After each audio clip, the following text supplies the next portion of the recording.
जी बिस्मिल्लाहिर्रहमानिर्रहीम। So let's start with the lecture content today.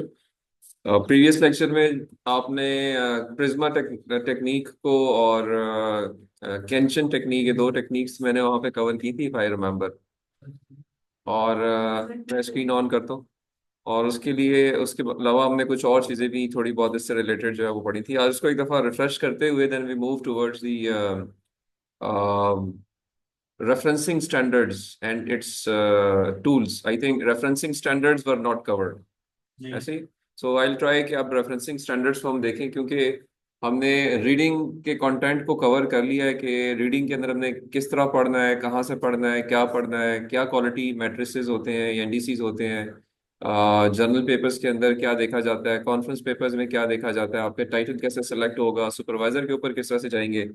तो ये सारी चीज़ें हमने जो है वो डिटेल में उस पर बात कर चुके हैं। अब हम देखते हैं कि जब हम कुछ रेफरेंसेस ले लेते हैं और अब हमारे पास रिसर्च पेपर्स हैं, आप सब लोग अब रिसर्च पेपर्स आपने इकट्ठे कर लिए हैं अपने टॉपिक से मुतालिक, तो उनको अब आपने अगर कहीं पे रेफर करना है, साइट करना है, प्रेजेंटेशंस में दिखाना है, फुट नोट्स में दिखाना है, या अपने डॉक्यूमेंट को लिखते हुए वहाँ पे कोई लिटरेचर रिव्यू लिखना है। क्योंकि मैं आज आपको ईद की छुट्टियों के हवाले से, एक नेक्स्ट वीक हमारा ऑफ है, तो थोड़ा सा मैं आपको एक असाइनमेंट दूंगा जिसमें आप अब लिटरेचर रिव्यू लिख के लाएंगे नेक्स्ट क्लास के अंदर। तो उसमें आपने थोड़ा सा अब इस पहलुओं को मद्देनजर रखना होगा कि किस तरीके से हम उसको यूज करें, इंटरनेशनल स्टैंडर्ड्स के मुताबिक चीज़ों को साइट करना। ठीक है।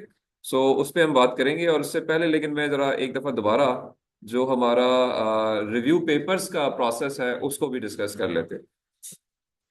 सो if that is okay, let me share the slides hair.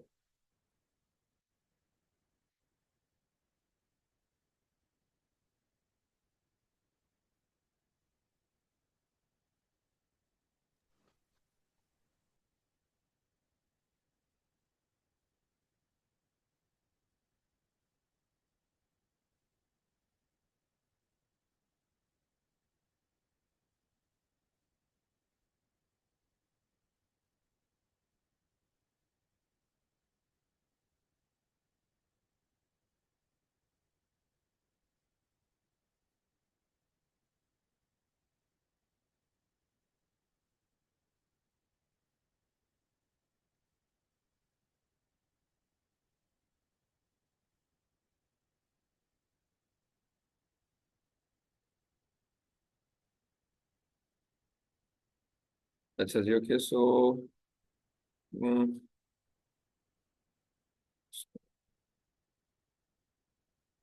करते हैं और प्रेजेंटेशन।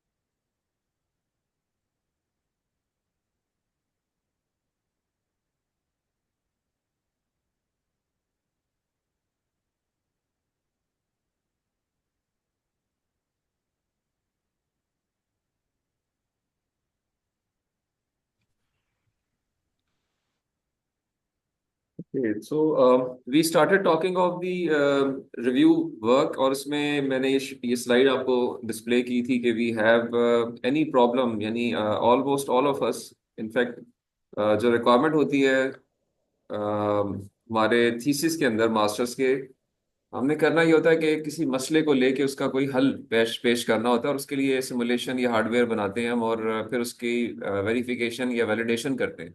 ठीक है मोहम्मद नबी। So any problem can be taken. जब वो प्रॉब्लम लिया जाता है तो हमें नजर आता है कि इस मसले के लिए दुनिया में बहुत सारे सॉल्यूशंस एग्जिस्ट करते हैं। तो जब बहुत सारे सॉल्यूशंस एग्जिस्ट करते हैं तो आप उन सॉल्यूशंस को पहले पढ़ते हैं, बिकॉज जब तक आपने किसी के हल को देखेंगे नहीं किसी मसले के लिए, तो आप उस पर एक अच्छा कॉन्टेक्स्ट डेवलप नहीं कर सकते। You can not be sure कि ये जो बात हो रही है, ये जो मैं करने जा रहा हूँ वो ठीक है कि नहीं है, जब तक कि आपको एक दिमागी तौर पे एक तसल्ली ना हो कि इस पे बाकी लोगों ने भी इसी तरीके से कुछ काम किए हुए। सो ये जो एक फिनोमेना इंसानी नेचर का है उसको देखा जाता है कि whenever you are going to give solution to a problem, you must first see what other solutions people have proposed, because that would give you more ideas and it would place you in the right context. आप हवा में बात नहीं करेंगे। सो इसलिए research papers पढ़े जाते हैं पहले, इससे बेशतर कि आप खुद कुछ लिखना शुरू करें या इम्प्लीमेंट करना शुरू करें। तो सही एक एग्जांपल मैंने यहाँ पे कोट की थी कि जी एक प्रॉब्लम है, फॉर एग्जांपल आपने एक आपको कहा गया जी कि लोग इकट्ठे करने हैं और एक उनके साथ बात करनी है। We can call it a television show. ठीक है, टेलीवाइज करना है उसको, लोगों को बताना है। सो जब आप टेलीविजन शो, आपने एक सोल्यूशन, यानी एक प्रॉब्लम ये था कि जी लोगों को इकट्ठा करके कुछ बताना है, ये प्रॉब्लम थी। तो उसका सोल्यूशन ये था कि एक टेलीवाइज शो किया जाए जो कि बहुत सारे लोगों तक पहुंच जाए, ताकि आपकी बात सब तक पहुंच सके। ये एक सोल्यूशन था। अब ये किसी के दिमाग में पहली दफा दुनिया में आया होगा कि जी मैंने अगर किसी से कोई बात करनी है तो उसके लिए कुछ लोगों को बिठाना पड़ेगा, और बिठा के उसको मैं रिकॉर्ड करूंगा या उसको मैं ट्रांसमिट करूंगा, और कुछ और लोग जो कि वहां नहीं बैठे होंगे उन तक भी वो बात पहुंचेगी। ठीक है।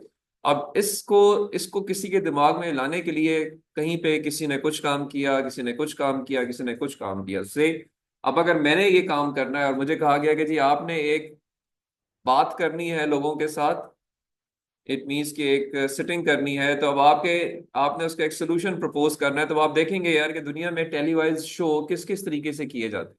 तो आप जाके देखेंगे तो आपको नजर आएगा यार कि इसके अंदर बहुत सारी ऑप्शंस हैं। राइट। आपको नजर आएगा जी कि एक ऑप्शन ये है कि कोई ऑडियंस नहीं होती, लोग सिर्फ जो है वो टेलीवाइज रिकॉर्डिंग करते हैं, या लोग बिठाते हैं, या आपके कैमरामैन होते हैं और वो उसको रिकॉर्ड करके या लाइव जो है वो ट्रांसमिट करते हैं। आपको इस तरह के सॉल्यूशंस नजर आएंगे। आपको ऐसे सॉल्यूशंस नजर आएंगे कि लोगों ने ऑडियंस बिठाई होगी और उसके ऊपर भी इस तरह से टेलीवाइज शो किए होंगे। आपको ये भी नजर आएगा जी कि ऐसे शो होंगे जिसके अंदर जो ऑडियंस है उनको कुछ पेमेंट की जाती है। ये एक और सोल्यूशन नजर आएगा ताकि लोग ज्यादा बिठाए जा सके। आपको ऐसे शो भी नजर आएंगे जिसके अंदर कंटेंट बेस्ड लोगों ने शो किए होंगे। अब आप डिटेल में जब जाना शुरू करेंगे तो आपको नजर आएगा यार कि टेली शो ऐसे भी होते हैं जिसके अंदर कोई खेल खेले जाते हैं, जिसके अंदर कोई कंटेंट, खास कंटेंट पे फोकस किया जाता है। ऐसे शोज भी नजर आएंगे आपको। फिर आपको ऐसे शो भी नजर आएंगे जिसमें कुछ अलग से स्पेशल इनवाइटेड स्पीकर्स बुलाए जाते हैं, ऑडियंस भी होती है और स्पीकर्स भी होते हैं, ताकि बात ज्यादा ज्यादा ज्यादा तरीके से, या कहें कि ज्यादा बेहतर तरीके से लोगों तक कम्युनिकेट की जा सके, ज्यादा इम्पैक्ट क्रिएट किया जा सके। ऐसे टेलीवाइज शोज भी नजर आएंगे आपको। फिर आपको ऐसे नजर आएंगे कुछ शोज जहाँ पे कुछ रिकॉर्डिंग की जाती है, कुछ में रिकॉर्डिंग नहीं की जाती और डायरेक्ट लाइव ट्रांसमिशन किए जाते हैं। आपको ऐसे सोल्यूशंस भी नजर आएंगे। आपको ऐसे सॉल्यूशंस में नजर आएंगे कि शो हो रहा है उसमें कुछ फीडबैक ली जाती है ऑडियंस के, जी हमारा हमने जो बात की आपको किस हद तक इसकी समझ आई है। कुछ में नहीं होती फीडबैक, कुछ में फीडबैक नजर आएगी, ये भी एक सोल्यूशन नजर आएगा आपको। फिर आपको ऐसे शोज नजर आएंगे जिसमें कंसिक्वेंटली एक के बाद एक के बाद एक कुछ सीरियल फॉर्म के अंदर शोज किए जाते हैं। एक शो नहीं होता बल्कि मल्टीपल शोज किए जाते हैं ताकि अपनी बात को ज्यादा मुनासिब तौर पे कम्युनिकेट किया जाए और सीमेंट किया जाए इनटू दी ऑडियंस। इस तरह के शोज भी नजर आएंगे आपको।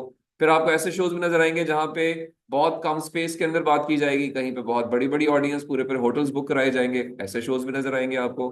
फिर आपको ऐसे शोज भी नजर आएंगे जहां पे कोई स्क्रिप्टेड कंटेंट होगा, हर चीज लिखी हुई पड़ी जाएगी। कुछ शोज ऐसे होंगे जहां पे इंटरेक्टिव शोज होंगे, ऑन द रन शो होगा, कोई लिखा हुआ चीज नहीं होगा, जो बात होगी उसको कम्युनिकेट करेंगे लोगों तक। कुछ इंग्लिश के होंगे, कुछ उर्दू के होंगे, कुछ फारसी के होंगे, कुछ अरबिक के होंगे। शोज की type based on the languages भी नजर आएंगे आपको। ठीक है। किसी शोज में कोई ड्रेस कोड होगा, किसी में कोई ड्रेस कोड नहीं होगा। सो पॉइंट क्या मैं कहने की कोशिश कर रहा हूं कि अगर एक मसले का हल देना है तो उस मसले के हल के लिए दुनिया में हजारों लाखों करोड़ों सॉल्यूशंस अवेलेबल होते हैं। तो वो सारे के सारे सॉल्यूशंस जो है आप एक ट्री डायग्राम के अंदर इंक्लूड कर सकते हैं या उसकी एक ग्राफिकल फॉर्म बना सकते हैं। इससे पेशतर कि आप अपना कोई पेशकश करेंगे, जी इस तरीके से होना चाहिए या मैं ये करूंगा। Because once you will go through all those solutions you will go and see all the positives and negatives of those options, कि यार इसका ये फायदा है, ये नुकसान है, ये फायदा है, ये नुकसान है, मुझे ये सूट करता है, इसको ये सूट कर रहा था, इसको इस वजह से ये सूट कर रहा था, मुझे ये एक नई चीज लानी पड़ेगी, या इधर से ये चीज उठा सकता हूँ, दूसरी जगह से ये उठा सकता हूँ और अपना एक मुनासिब सोल्यूशन जो है इस सिचुएशन के अंदर जो मुझे जो ऑब्जेक्टिव्स, जो मेरे ऑब्जेक्टिव्स हैं उनके फुलफिल करने के लिए ये एक हाइब्रिड सोल्यूशन बन सकता है जो कि मेरे मसले को हल कर देगा।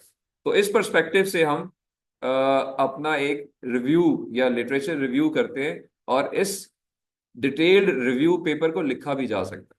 ठीक है, पॉइंट क्या है कि this we call this systematic.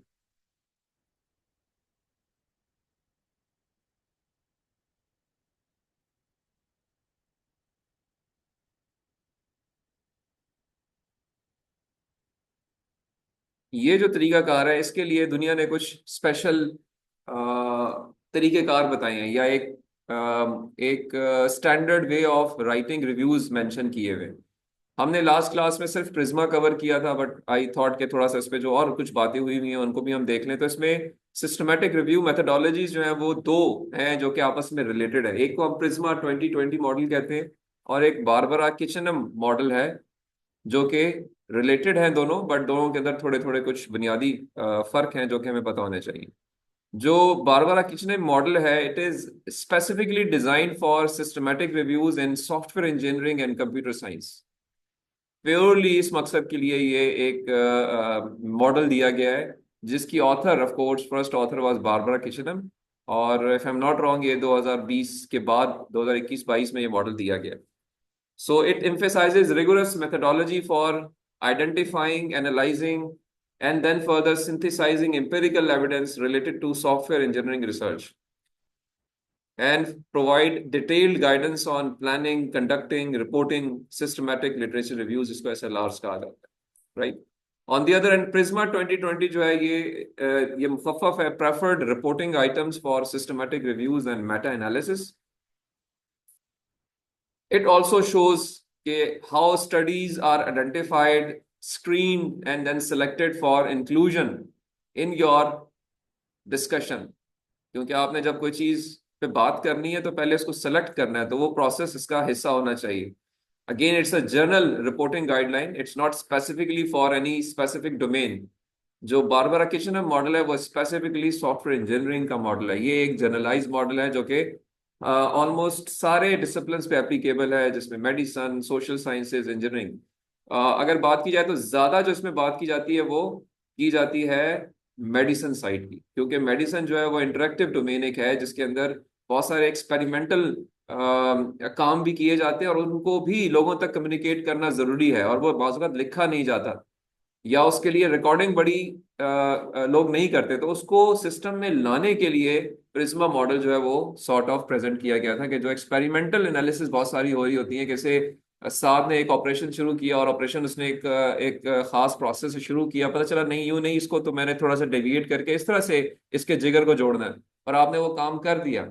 अब वो प्रोबेबली आप शायद उसका कोई रिसर्च पेपर नहीं लिखोगे, लेकिन वो प्रोसेस कोई रिकॉर्डिंग कोई ना कोई कर सकता है, या उसको कोई आपका कोलीग नोट कर सकता है, और उसको कम्युनिकेट किया जा सकता है टू दी नेक्स्ट साथ, जो कि कभी आगे जाके ये ऑपरेशन करेगा, और उस वक्त उसको दोबारा वो चीज दोबारा सोचने की शायद जरूरत नहीं होनी चाहिए, क्योंकि एक कामयाब ऑपरेशन उससे पहले उसके मुताबिक किया जा चुका है। तो ये जो एक्सपेरिमेंटल एनालिसिस होती है या जो काम किए जाते हैं, उनको भी लोगों तक कम्युनिकेट करने की जरूरत होती है। तो Prisma is more focused, I would say, I have found it's more focused towards the medical sciences, whereas जो किचनम बारबरा किचनम मॉडल है वो सॉफ्टवेयर इंजीनियरिंग की तरफ ज्यादा फोकस्ड है।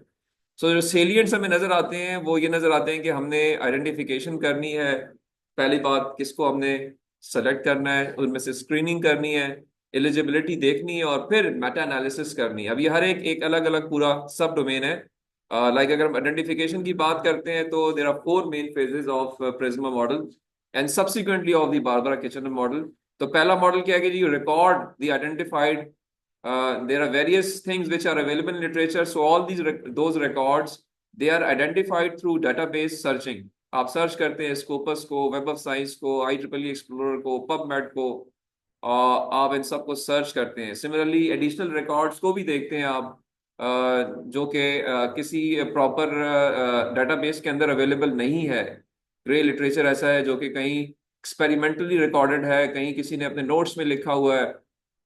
ठीक है, सो वो सारी चीजें भी आप आइडेंटिफाई करने की कोशिश करते हैं, then you try to screen them, you remove the duplicates, you screen based on the title and abstracts which you have decided कि मैंने इसके ऊपर काम करना है, and then whatever records you have excluded, you give reasons कि मैंने अगर 1000 आर्टिकल्स आइडेंटिफाई किए थे, उसमें से मैंने 200 आर्टिकल स्क्रीन करने के बाद सेलेक्ट किए हैं, तो बाकी के 800 मैंने क्यों रिमूव किए हैं? तो ये रीजंस आपने देनी होती हैं। सो ये जो डिटेल रिव्यू पेपर लिखा जाता है, it is quite a cumbersome task. You have to be very specific for the reasons when once you do it.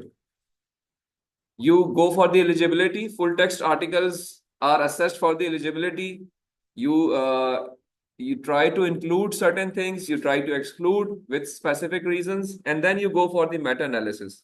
Meta analysis means जो आपके पास फाइनल स्टडीज या रिसर्च पेपर आपने अब निकालनी है, उनकी proper qualitative quantitative analysis synthesis की जानी चाहिए। इस पे हम फर्दर भी आते हैं। Now this is a block diagram of the of I would say Prisma model. इसमें देखें, पहला अगर लेफ्ट साइड अगर देखते हैं आप, इट्स आइडेंटिफिकेशन।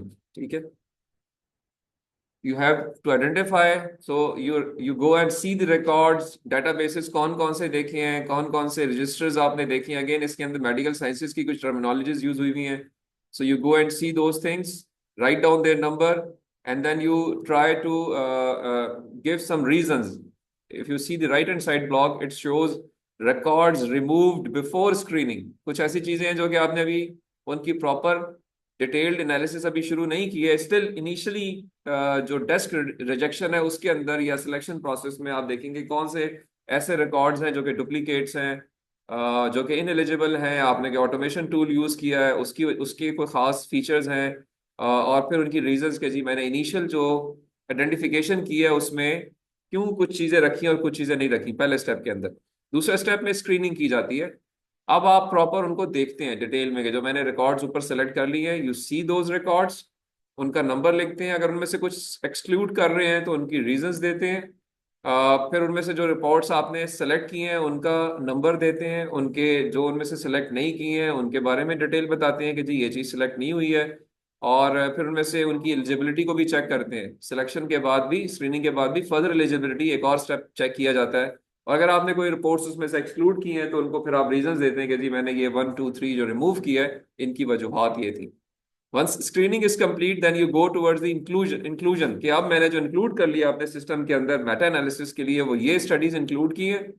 और उनका जो डिटेल्स हैं वो कुछ आगे आएंगी कि यू ट्राई टू से कि जी ये मेरी स्टडीज हैं, ये मेरी रिपोर्ट्स हैं।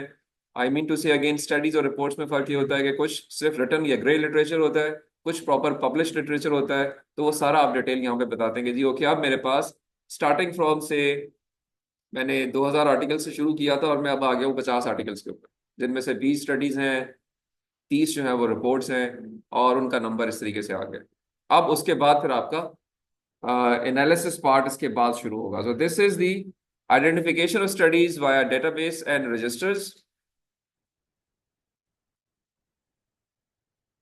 यहाँ मैंने थोड़ी सी डिटेल लिखी है just for the purpose of some audience. If you see the notes, register basically जो है क्लिनिकल और रिसर्च कॉन्टेक्स्ट में एक टर्मिनोलॉजी यूज होती है। इसका मकसद होता है to collect and store data for a specific purpose such as tracking outcome of a particular disease और procedure, right?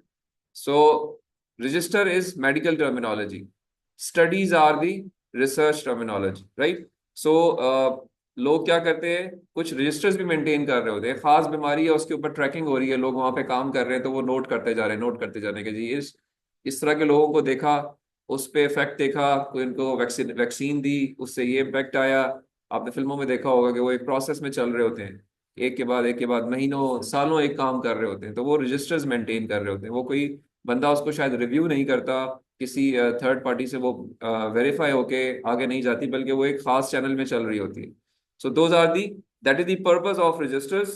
It focuses on a specific population or entity with standardized data elements. For example, a cancer registry tracks patients with cancer, a heart surgery register tracks outcomes of a heart surgery patient, or a clinical trials registry list ongoing clinical trials. So इस perspective से you go and see certain things. ठीक है जी?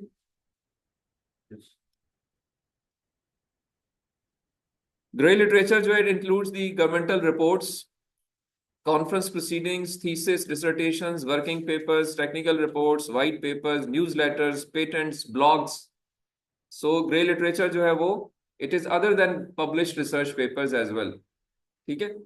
तो वो भी आप इसमें लोग जो है उसको कंसर्न कंसर्न करते हैं और देखते हैं। खैर, सो इसमें जो मेन इंपॉर्टेंट चीजें हैं वो अगर देखा जाए तो दो मेजर चीजें, एक ये है कि आपने आइडेंटिफाई करना है, सेकंड ये है कि आपने उसमें से सेलेक्ट करना है। ये दो प्रोसेस इंपॉर्टेंट हैं to go towards the right number of studies, and once you go through this process then you go into the meta analysis part. Meta analysis part जो है वो is now the most important thing, जो कि आपने अब उस papers को या उन स्टडीज को जो फाइनलाइज किया उसके अंदर से कुछ काम की चीज निकालनी है। So it's statistical method that combines the result of multiple research studies on the same topic to produce a single more robust conclusion, and you do it by analyzing the pooled data, offering a more precise estimate of an effect compared to any individual study alone। अलग अलग काम हुए हुए थे ना, आपने उन सारों की कंबाइंड विजडम आप लेकर आएंगे अब अपने काम के अंदर, कि ये मैंने 2000 पेपर्स या 2000 स्टडीज फाइनलाइज आइडेंटिफाई की थी, उनमें से अपना फिल्टर प्रोसेस लगा के मैं 100 स्टडीज पे आ गया हूँ।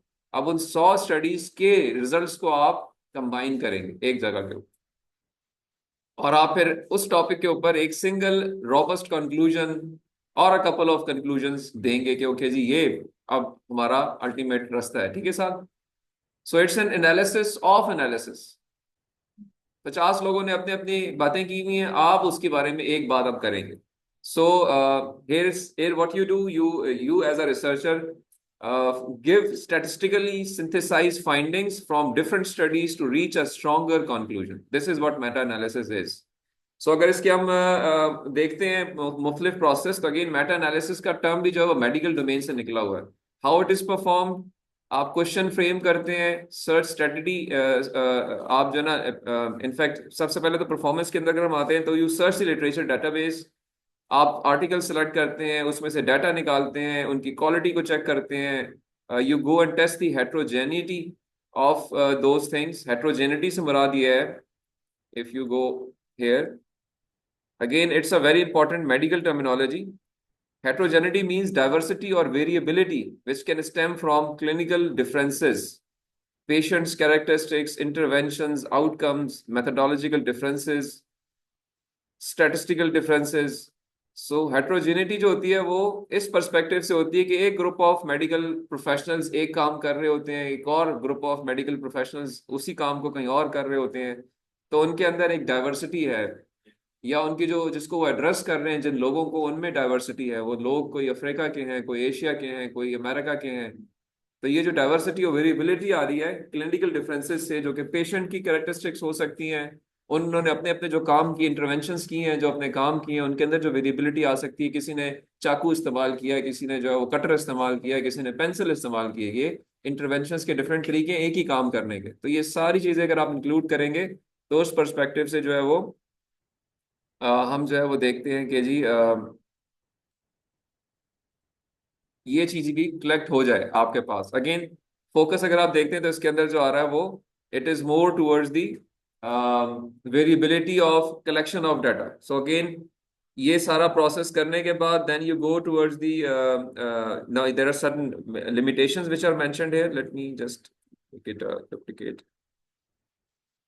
सो आपने सबसे पहले अपने क्वेश्चंस को फ्रेम किया, आपने सर्च स्ट्रेटेजी बनाई, आपने लिटरेचर को सर्च किया, आपने सारे पॉसिबल सॉल्यूशंस देख लिए, हेट्रोजेनिटी के पर्सपेक्टिव से देख लिया, आपने उसकी समरी कलेक्ट कर ली, आपने उनकी सोर्सेज को कलेक्ट कर लिया, आपने पब्लिकेशन बायस को फिगर आउट कर लिया, and then you try to present your results.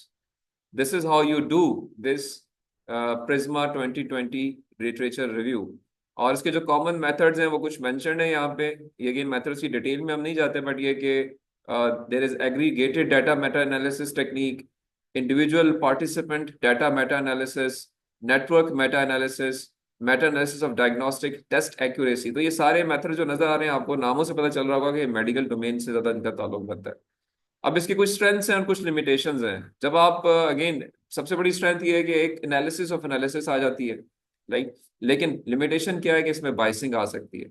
Mohammad नबी अपने लिहाज से सारी एनालिसिस का कंक्लूजन ड्रॉ कर देगा, मैं अपने लिहाज से एक नई डायरेक्शन में जा सकता हूँ। So there could be certain things which are biased once you go for the review process. But again, जो positive है वो ये है कि it improves the availability of the literature at one place, and then it tries to give comparison of the various interventions, various processes which are carried out. So एक नए पढ़ने वाले को बहुत सारा काम एक जगह पे मिल जाता है और वो उसके लिहाज से अपने आप को थोड़ा सा तैयार कर सकता है। ठीक है। सो ये मेटा एनालिसिस के पर्सपेक्टिव से है। सो जो स्ट्रक्चर बनता है आपका एसएलआर का, वही ये बनता है कि आप अगर आपने ये लिखना है तो आप शुरू करेंगे एब्स्ट्रैक्ट से। अब आपने से ये प्रोसेस से गुजर गए और अब आपने उसको एक प्रॉपर लिटरेचर रिटन फॉर्म में लेकर आना है। तो this is the diagram which you will follow. You will write an abstract, आप इंट्रोडक्शन लिखेंगे। अब ये क्या चीजें, मैं इन पे आता हूँ कि अंदर क्या क्या चीजें होंगी। You go for the categories of problem domains after the introduction, then you define your methodology, give your discussion and findings, and followed by the conclusions. That is how you write a systematic literature review. एक चीज आप ध्यान में रखनी है, आपने ये रखनी है कि systematic literature review is not literature review of your research paper. एक आपका अपना रिसर्च पेपर होगा जो कि लिटरेचर रिव्यू, उसमें एक सेक्शन होगा। सिस्टमैटिक लिटरेचर रिव्यू जो होता है ये इटसेल्फ एक रिसर्च पेपर होता है जिसके अंदर कुछ इस तरह का प्रोसेस फॉलो किया जा सकता है। Something like this, it's just a recommended way of writing it, but anybody or everybody can change as well as per his her taste and the guidance given. जो मैं मेरे ख्याल में जो एक अच्छा प्रोसेस है वो ये प्रोसेस है जिसको आपको फॉलो करना है। इसकी डिटेल पे मैं आता हूँ। लाइक एब्स्ट्रैक्ट में आप क्या लिखेंगे? एब्स्ट्रैक्ट के अंदर you are going to give कि मैं किस डोमेन को और किस टॉपिक को डिस्कस कर रहा हूँ। एब्स्ट्रैक्ट का मकसद ये होता है कि जो आपने काम किया उसके बारे में आप बताते हैं, right? You do not give the background, you do not tell about the problem a lot. आप छोटा सा अपने काम को इंट्रोड्यूस करके, अपनी प्रॉब्लम को इंट्रोड्यूस करके प्राइमरली अपने काम के ऊपर फोकस करते हैं कि मैंने किस तरीके से इस डोमेन या इस प्रॉब्लम का लिटरेचर रिव्यू लिखा है। You go and right that. अब उसके लिए आपने, अब इससे पेश करके हम एब्स्ट्रैक्ट पर जाएं, because abstract is generally written at the end of a research paper. पहले आप कुछ और चीजें लिखते हैं। सो इंट्रोडक्शन अगर आपने अपने एसएलआर की देनी है तो आपको सबसे पहले रेशनल देना पड़ेगा कि जी क्यों ये काम करने जा रहे हैं आप। तो जब क्यों करने जाते हैं तो उसके अंदर कुछ और सब क्वेश्चंस आते हैं कि जी ऑलरेडी क्या क्या पता है, ऑलरेडी क्या क्या लिटरेचर रिव्यू अवेलेबल है, ऑलरेडी किन किन लोगों ने एसएलआर इसी टॉपिक पे, इसी प्रॉब्लम पे लिखा हुआ है। So from that you develop your rational. और most of the time it is कि जी क्योंकि पुराना लिटरेचर रिव्यू जो है वो 2 साल पहले तक का है, 3 साल पहले तक का है, 4 साल पहले तक का है। तो इसके बाद बहुत सारी नए अप्रोचेज, नई टेक्निक्स, नए मेथड्स आ चुके हैं, इसलिए there is a requirement of, या बहुत सारे नए सिस्टम्स डेवलप हो गए हैं, उनको हमने अब डिस्क्राइब करना है। सो अकॉर्डिंगली रेशनल डेवलप किया जाता है। Then you give your objectives कि जी मेरा ऑब्जेक्टिव इस रिसर्च पेपर से लिखने का क्या है। 1 2 3 मेरे ऑब्जेक्टिव्स हैं, और उन ऑब्जेक्टिव्स की बेस पे अपने रिसर्च क्वेश्चंस आप डिफाइन करते हैं कि जी मेरा पहला रिसर्च क्वेश्चन ये होगा, यही एसएलआर रखते हुए। अब आप प्योरली एसएलआर के परस्पेक्टिव से अपने रिसर्च क्वेश्चन देंगे। मैं आपको एक रिसर्च पेपर दिखाऊंगा जो लास्ट क्लास में भी मैंने दिखाया था, उसके अंदर से यही सेम चीज अगर आप नोट कर ले तो आप नोट कीजिएगा कि वहां पे ऑथर ने इंक्लूड की हुई है। सो रिसर्च क्वेश्चंस दिए जाते हैं based on the objectives. Here you complete your introduction of your SLR, and then you also give another sub section जिसमें आप कैटेगरीज डिफाइन करते हैं, या सब कैटेगरीज या सब कैटेगरीज, कि आप अपनी प्रॉब्लम डोमेन को या अपने इस एसएलआर को किन किन एरियाज के अंदर लेकर जाएंगे। लाइक मैंने अभी जो आपको टेलीविजन शो की एग्जांपल दी थी उसके अंदर एक पूरी ट्री डायग्राम बन गई थी, और हर सब टॉपिक के अंदर बहुत सारे रिसर्च पेपर सेलेक्ट किए जा सकते हैं जो कि इसके पहले प्रोसेस में इंक्लूड हो जाते हैं, जो कि अब मेथड के अंदर आएगा। तो वो ट्री डायग्राम के बारे में डिस्क्रिप्शन आप देते हैं इंट्रोडक्शन सेक्शन के बाद कि मैं इस एसएलआर में ये मेजर एरिया, ये उसका सब एरिया, ये उसका सब सब एरिया लेके चलूंगा और उसके अंदर अपनी बात को डिस्क्राइब करूंगा। सो ट्री डायग्राम के बारे में बात करते हैं। Then you discuss the method, either you do it with the PRISMA method और you do it with the Kitchenham method, जो कि भी हमने थोड़ी देर पहले डिस्कस किए। किचनम मेथड और प्रिज्मा मेथड जो है जिसमें आप अपना आइडेंटिफाई करते हैं स्टडीज को, स्क्रीनिंग करते हैं, इंक्लूड करते हैं, और फिर उसकी मेटा एनालिसिस करते हैं। तो उसके बारे में आप डिटेल यहाँ पे बात करते हैं कि जी मैं ये बात करूंगा। अब आप जो पेपर सेलेक्ट कर रहे होते हैं उसमें एक अप्रोच यूज होती है टॉल गेट, जो कि क्वालिटी बेंचमार्किंग की टेक्निक है कि जो आप प्रोसेस से गुजार रहे हैं उनके अंदर आप फर्दर भी एक सिलेक्शन प्रोसेस में रन कर सकते हैं कि 100 पेपर मैंने सेलेक्ट किए, 100 में से 50 मैंने फर्दर शॉर्टलिस्ट कर लिए based on toll gate approach, जो कि इसके अंदर अच्छी क्वालिटी के पेपर्स हैं, इनकी साइटेशन ज्यादा है, फॉर एग्जांपल इनके जो जर्नल्स हैं वो Q1 जर्नल्स हैं, conferences top notch conferences, author top notch authors हैं। तो कुछ क्राइटेरिया की बेस के ऊपर आप टॉल गेट मेथड को यूज करते हुए फर्दर बेंचमार्किंग कर सकते हैं। तो देखें क्या है, बड़े डेटाबेस से स्टार्ट हुए, छोटा करते करते करते क्वालिटी बेंचमार्किंग करते हुए आप कुछ स्टडीज पे आ गए, जो कि again through this Prisma oblique kitchen model model को फॉलो करके निकली है। अब जब यहाँ पे आपकी फाइनली कुछ स्टडीज आ गई जिनको आपने डिस्कस करना है, तो उनके बारे में now you will go and discuss, you will give a synthesis matrix of those 40 odd 50 odd studies जो कि आपने फिगर आउट कर ली है। और सिंथेसिस मैट्रिक्स क्या होता है वो मैं आपको दिखाता हूँ अलग से। Quality matrix is not synthesis matrix, ये एक डिफरेंट फिनोमेना है। आप जो वो पेपर्स आपने शॉर्टलिस्ट किए हैं उनके अंदर आप गैप्स को फिगर आउट करते हैं, आप उनके अंदर बेंचमार्किंग करते हैं, परफॉर्मेंस क्राइटेरियाज डिफाइन करते हैं, कंपैरिजंस करते हैं, उनके चैलेंजेस को निकालते हैं, और इन सब को आप फिर अपने उस इस सेक्शन के अंदर लिखते हैं जो आपने पेपर शॉर्टलिस्ट किए हैं। Based on those things then you go and conclude your SLR, क्योंकि जी अब मैंने जो टोटल का सारा काम किया है ना, इसमें से मुझे ये कंक्लूजन ड्रॉ हो रहे हैं मेरे काम के अंदर। ठीक है, सिंथेसिस मैट्रिक्स पे अगर हम आते हैं तो सिंथेसिस मैट्रिक्स जो है, this is something to organize and synthesize information from multiple sources, and it is used in SLR, meta-analysis, comprehensive analysis of existing literature. It is a table or spreadsheet with columns represent the themes, topics, or research questions being addressed in the study. So आपने अपने research questions लिख लिए थे, वो research question जो है वो आप एक लिख लेते हैं एक कॉलम के अंदर, पहला क्वेश्चन, दूसरा क्वेश्चन, तीसरा क्वेश्चन, और अब आप अगले हर कॉलम के अंदर अब आप डालना शुरू करते हैं कि जो पहला रिसर्च क्वेश्चन है इसको ये 20 स्टडीज जो है वो एड्रेस कर रही हैं अपने अपने तरीके से, उनके बारे में इंफॉर्मेशन आप फिल इन करते हैं। सो इस तरीके से आप एक सिंथेसिस मैट्रिक्स बेसिकली अपने SLR को सिंथेसाइज करने के लिए एक ग्राफिकल फॉर्म कन्वर्ट कर लेते हैं, ताकि अब आप उसके अंदर से लिखना आसान हो जाए, right. So the rows represent the different sources of information being analysed, कि किस आर्टिकल से, किस बुक में, किस डॉक्यूमेंट में इसके बारे में कुछ इंफॉर्मेशन अवेलेबल है। इसका मैं आपको एक ग्राफ फॉर्म भी दिखाता हूँ। सो information includes a summary of the key findings from the sources which support or contradicts the research questions or themes being explored. It compares and contrasts the information from different sources, identify patterns and trends in the data, and draw conclusions about the overall state of knowledge on a particular topic. तो ये सारी story basically क्या है, कोई इस तरह की चीज है कि आपका पहला रिसर्च क्वेश्चन आया, आपका दूसरा क्वेश्चन आया, आपका तीसरा क्वेश्चन आया, और उसके अंदर जो की फाइंडिंग्स आपकी नजर में हैं या जो कंक्लूजन्स हैं, उनको कौन कौन सी सोर्स उसके बारे में क्या क्या कह रही है। सही है जी। लाइक मैं एग्जांपल देता हूँ कि जी आपने आपने एक SLR लिख रहे थे आप, हमने भी जिस तरह से एग्जांपल की टेलीवाइज शो का, अब आपने टेलीवाइज शो में पहला रिसर्च क्वेश्चन आपने लिख लिया फॉर एग्जांपल कि जी जो टेलीवाइज शो हैं ये पेड होने चाहिए फॉर एग्जांपल। तो आपका पहला रिसर्च क्वेश्चन है कि क्या ये पेड होने चाहिए, राइट। अब उसके अंदर आपकी पहली की फाइंडिंग क्या हो सकती है कि जी ये पेड होने चाहिए और इसमें इतना अमाउंट जो है वो ऑडियंस को पे करना चाहिए, पहली की फाइंडिंग आ गई। दूसरी की फाइंडिंग आ गई जी कि पेड होना चाहिए और जो गेस्ट आते हैं उसको ये पे करना चाहिए। तीसरी फाइंडिंग होगी जी नहीं, कोई पेमेंट नहीं होनी चाहिए, ना ऑडियंस को ना गेस्ट स्पीकर्स को। ये तीन की फाइंडिंग्स हो सकती हैं इस पहले रिसर्च क्वेश्चन। आप उसके अंदर एक सोर्स आपको नजर आएगी, ओके जी पहला एक बंदा उसने एक टेलीवाइज शो किया था और उसने इसके कुछ बातें की है और उसने से आपकी पहली की फाइंडिंग को सपोर्ट किया हुआ है। आप उसको वहां पे उसके बारे में मेंशन कर देंगे जी, इसने कहा है हाँ जी ऑडियंस को पेमेंट होनी चाहिए बट गेस्ट को पेमेंट नहीं होनी चाहिए, उसके ये फायदे या नुकसान होते हैं।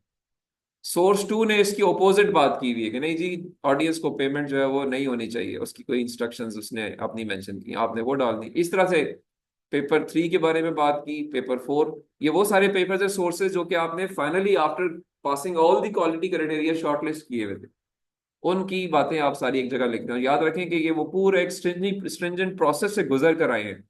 पहले बड़ा डाटा था, उसके अंदर आपने स्क्रीनिंग करके कुछ रिकॉर्ड निकाल दिए कुछ क्राइटेरिया पे, फिर कुछ और रिकॉर्ड निकाल दिए, अल्टीमेटली टॉल गेट अप्रोच पे आपने फर्दर परफॉर्मेंस बेंचमार्किंग करके high quartile journals, high cited journals या मोस्ट रिनाउंड ऑथर्स को आपने शॉर्टलिस्ट कर लिया। अब आप बड़ी सॉलिड बात कर रहे हैं उनकी बातों से कंक्लूजन ड्रॉ करके, समझ रहे? तो अब आपकी जो की फाइंडिंग्स हैं, ये जो आपने जो अज्यूम की हुई है बातें, उनके बारे में प्लस माइनस चीज आ रही है, ठीक है।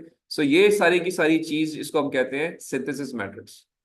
ये एक दफा बन जाए तो इसी को टेक्सुअल फॉर्म में you can write with in your discussion and finding section, जो कि हमने इससे पहले यहाँ पे बात की थी कि मेथड के बाद आप अपनी डिस्कशन एंड फाइंडिंग्स देते हैं, जिसमें आप gaps, benchmarking, comparisons, challenges draw करते हैं।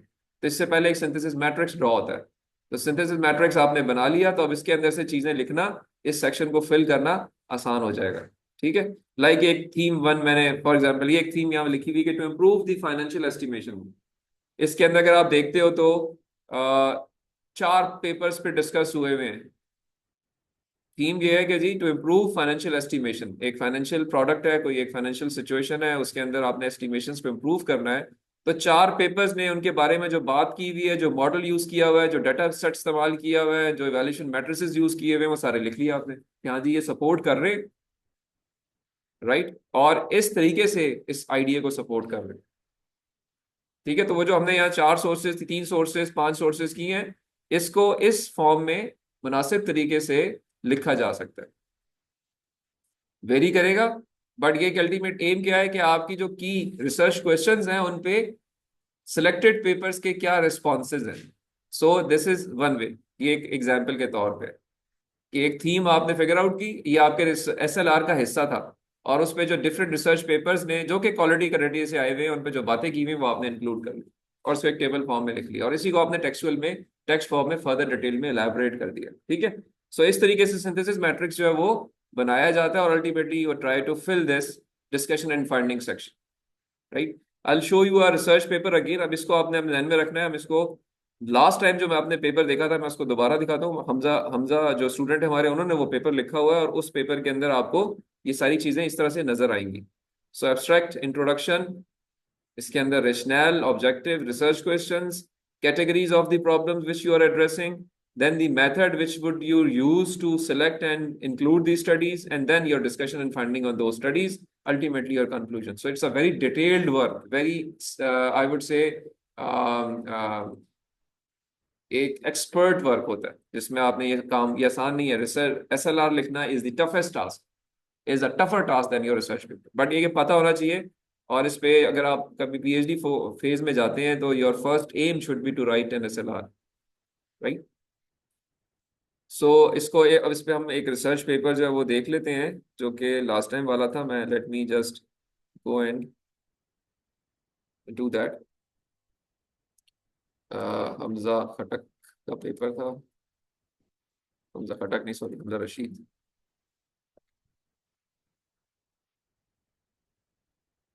हाँ,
तो धीरे मैं इसको let me share it with the class as well.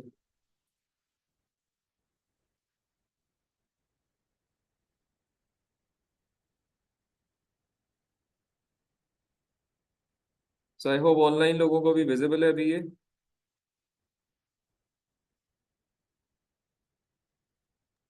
Yes sir, visible है सर। अच्छा जी, ओके. सो देखिए अब ये एक SLR लिखा गया है which has made use of both Prisma 2020 and Barbara Kitchen model. ठीक है, तो मैं इसका थोड़ा सा साइज बड़ा करता हूँ. Oh, now this is much better visible. Software cost and effort estimation, current approaches and future trends. ठीक है, that is the title. It means के प्रॉब्लम क्या है, सॉफ्टवेयर की कॉस्ट और उसके ऊपर जो एफर्ट लगती है उसकी एस्टिमेशन टेक्निक्स को डिस्कस किया गया. How people have worked towards computing software cost and how much effort they put in doing the software work.